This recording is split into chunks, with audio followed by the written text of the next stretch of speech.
sunshine with little to no rain in the forecast this week. I'll have all those details coming up. Right now on News Channel 6 at 11, a local high school football team with a very special tribute. How they're making sure the legacy of their former teammate lives on. Also ahead, the new Westmont Elementary is up and running. We're going to show you that new school. And a new emergency room on its way to Columbia County. An update on the Bel Air Road project as your news at 11-ish starts now. Live from Television Park, this is WJBF News Channel 6 at 11.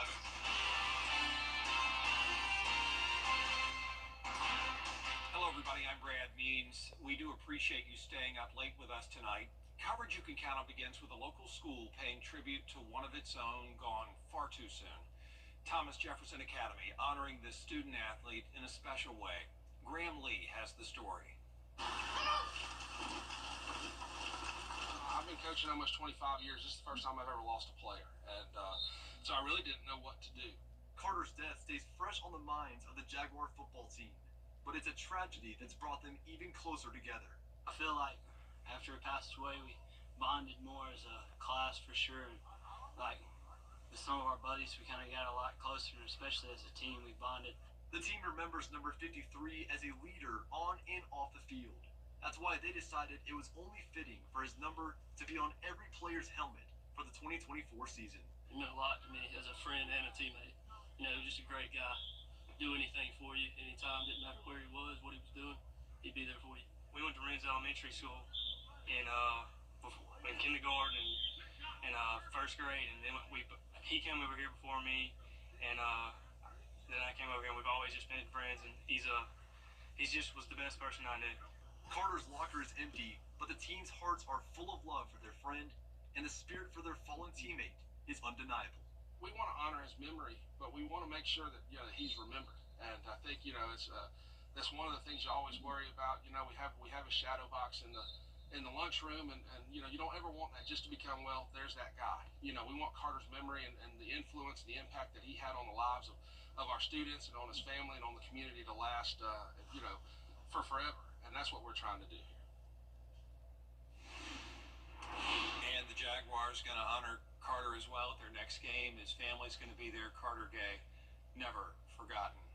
Jenna, as you can see, is joining us now. Jenna, pretty nice night here weather-wise. Yeah, it was a really nice Tuesday for us, and the weather will stay really nice over the next few days to come. Possible patchy fog when you're headed out the door tomorrow morning. You can see visibility is poor around Aiken and Edgefield County, but other than that, it's looking great outside. Here's a look at our Terry Lambert Hyundai Skyview Cam. Nice and dry. You can actually view the super blue moon still. It's not at its peak like it was last night, but you can still see it out there thanks to those clear skies. No rain today, of course, at Augusta Busch Field, and our temperatures were right around average. High of 91, on average we're at 92. Record is 105, so that just goes to show that it's definitely possible that we could have that dangerous heat during this time of the year, but it's just not the case this week. We're actually going to be even cooler than this by tomorrow morning and tomorrow afternoon, but right now we're sitting in those low to mid 70s, 70 in Augusta, 74 in Thompson, Aiken only at 71, 75 in Swainsboro, Wrightsville you're at 76, and 73 in Edgefield. Satellite and radar are not showing much going on. We have been watching the scattered showers and storms along the South Carolina coastline. Those are even now fading away. You can see those offshore now along the stationary boundary. Low pressure along the border of Georgia and Florida. This system will linger in this area over the next few days, keeping around a 10% chance of rain for our southern counties. But we also have this drier and cooler air moving in with a northeast wind. So that's also limiting those rain chances for a lot of us, especially our northern and western counties. 7-mile-per-hour winds now in Washington, 5 in Crawfordville, 7 as well in Aiken. Northeast wind continues tomorrow morning. Actually, this is the evening planner now that I look at it, but for tomorrow morning, you can see we will be in the mid-60s by 7 a.m. A mostly sunny and dry start to your day. And coming up, I'll have a look at that full 10-day forecast, so be sure to stay with us. But back to you, Brad. All right, Jenna, thank you. A South Carolina congressman spending time in Aiken County. Law enforcement agencies teaming up for a national night out. We'll cover the festivities in North Augusta as News Channel 6 at 11 continues. And a mix of sun and clouds for us this week, staying mostly dry, and the main story is definitely the cool down. Lows will be in the mid-60s tonight. Tomorrow, we will have highs in the mid-80s, but the 90s will return next week. More details right after the break. The Live 5 for 6 Skyview Network, sponsored by Terry Lambert Hyundai. Now, your most accurate forecast with WJBF Live 5 for 6. Welcome back. So we are just a minute away until midnight, and once we hit midnight, our graphics switch over to the next day. So I'm going to start out our forecast a little bit in reverse here before we get to midnight. So our lows tonight will be in the mid-60s, low of 65 in Augusta. Tomorrow's highs in the mid-80s. 86 in Augusta. So your Wednesday forecast starting out mostly sunny, partly cloudy in the afternoon as we heat up into those mid-80s. Possibly a stray shower, but starting out your Wednesday morning dry. Stationary front to the south of us, bringing the chance of a few stray showers, but overall not a washout. We also have that drier air moving in with the northeast wind. So overall looking pretty consistent all the way through your Friday morning. Notice those stray showers still possible with some cloud cover. And then as we go into the weekend, we will be mostly sunny and dry. Here's a closer look at home tomorrow afternoon. You can see the clouds, and then around 3-4 o'clock, there's a shower or two, and that's about it. Our southern line counties could also see some of that late Wednesday night. But now let's start out with what I would typically start out with, and that would be the super blue moon photos. These were sent in and taken last night when the super blue moon was at its peak. This was taken by Sanjeev in Augusta. That's a beautiful shot there out in the distance over downtown, and a close-up shot here taken by Mark Adams from Trenton, South Carolina. Now, if you step outside tonight, you will still see the super blue moon. It's just not at its peak, but because we have clear skies, it's visible at least. So definitely step out and see it. Here's a look at our Terry Lambert Hyundai Skyview cam now in Aiken. We're sitting at 70 degrees, dew points in the mid-60s. Overall, pretty nice night. Some patchy fog possible, low to mid-70s across the board. Our temperatures across the nation are showing a big variety. It's definitely much hotter out towards the west, 105 in Phoenix, but check out these temperatures up in the northeast, 60s and even 59 in Washington. So some cooler air up there. We have a stalled frontal boundary that drapes all the way from Texas all the way up the East Coast. You can see this is where we have the below average temperatures to start the week, and then out towards the west, an opposite situation with this dome of high pressure keeping the temperatures well above average. So all of this week, we are going to see some cooler September-like temperatures here in Augusta and really the entire CSRA. This Friday, August 23rd, I'm going with a high of 85, a low of 62. And this is the exact average high and low on September 26th. So we are over a month ahead of schedule. But remember, it doesn't mean that we will continue to see those temperatures all week long. We will start to see us go back up into the low 90s next week. Now, let me go ahead and jump to the next graphic. Don't need to show you the futurecast again. I'll show you the 10-day forecast. You can see those temperatures are going to stay in the mid-80s. We're going to see just around a stray shower or two over the next couple of days. And then as we go into the weekend, we will be mostly sunny and dry. Temperatures heating up by Sunday, 89 degrees. And next week is when we'll see the low 90s. All right, Jenna, thank you for that. North Augusta now, where the city hosted its National Night Out. The event was scheduled for August 6th, but the weather pushed it till tonight, and it was well worth it, too. Looks like a ton of fun there as the North Augusta Department of Public Safety hosted it, all in the name of building a stronger relationship between the community and law enforcement. Edgefield and Aiken counties also taking part as well. We deal with the community every day in our job, whether it be in a law enforcement role or not. And the goal that we want to do with this, and the goal is to,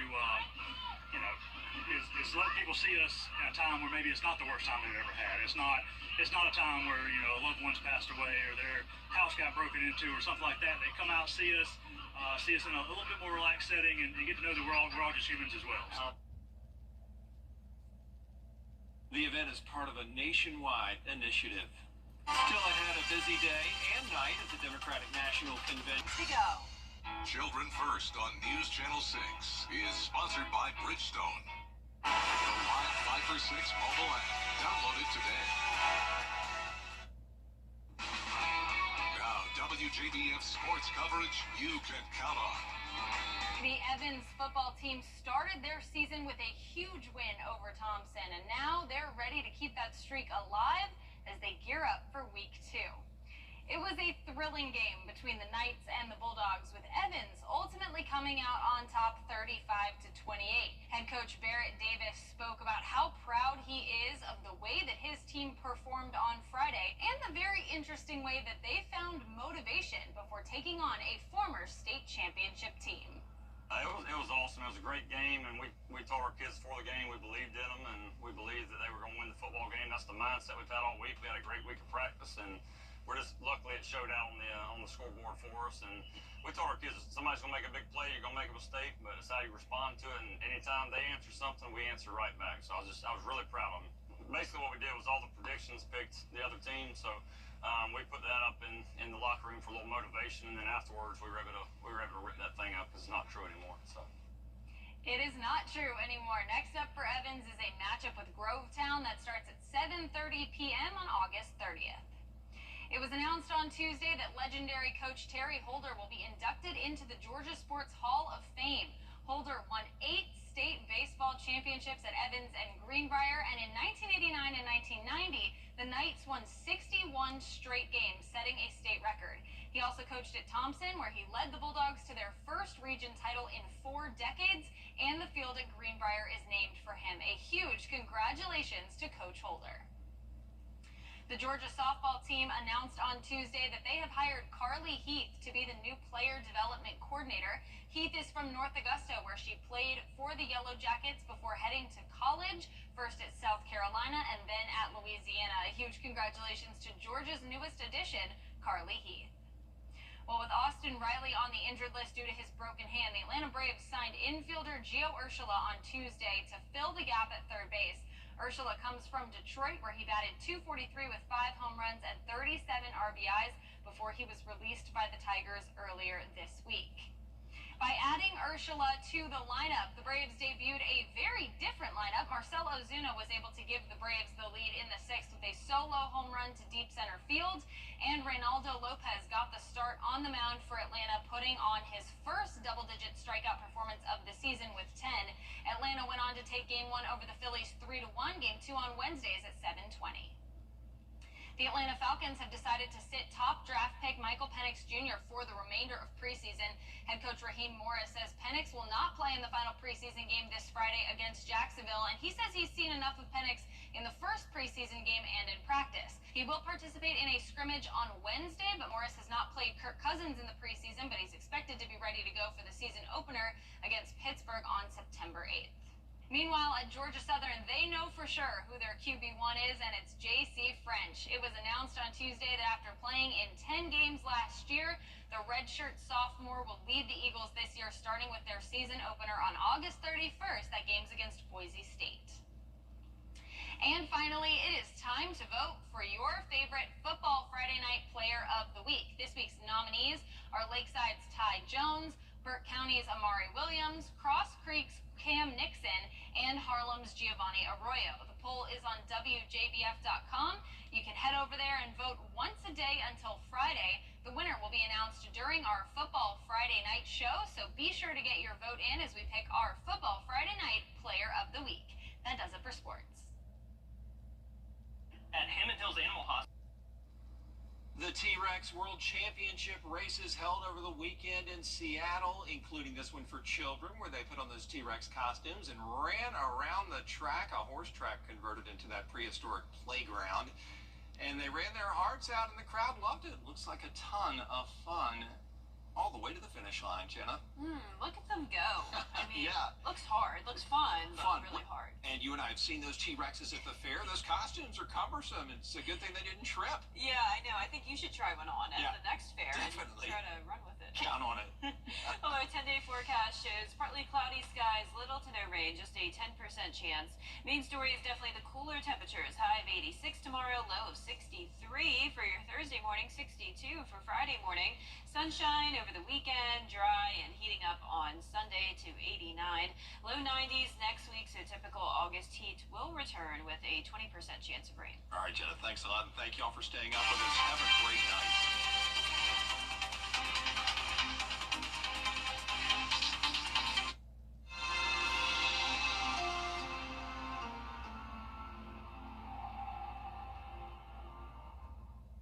Hey, CSRA.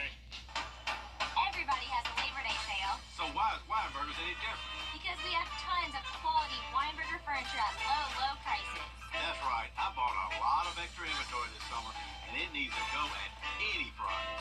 We have store-wide markdowns on our huge selection in all 3 locations. Get great quality, name brand furniture at a huge discount, now through Labor Day. Get the best prices on Weinberger's furniture this Labor Day. In stock and ready for delivery. Since 19